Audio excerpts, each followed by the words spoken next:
Meu nome é Brígida. Eu vim aqui gravar um vídeo mostrando minhas Monster Highs.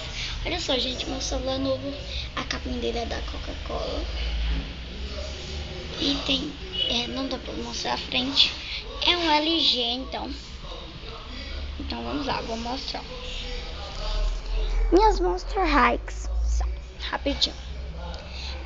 Primeiro, a frente, ela é da escola. E ela não é daquelas que você compra tá no barraco.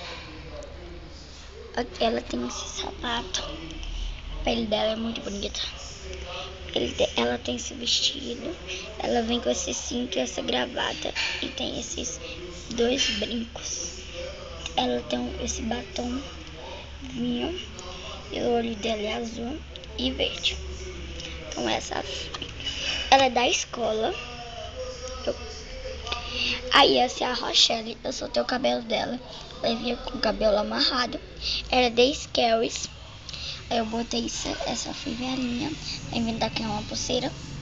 Mas tem essa pulseirinha também, que veio já com ela. Ela tem esse vestido. Tem a Torre Eiffel, que eu não sei o nome.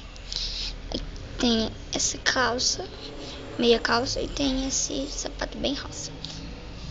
Aí ela tem com esse batom rosa e os olhos dela são rosa.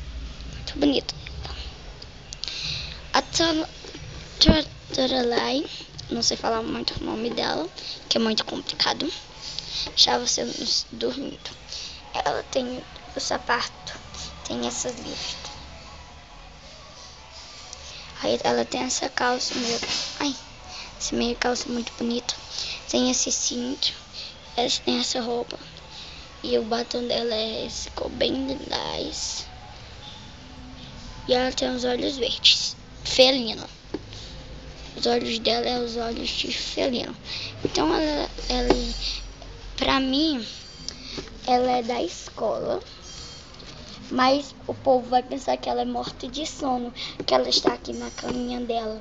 Mas isso é uma bobagem, tá? Então, espero que vocês tenham gostado. Bye!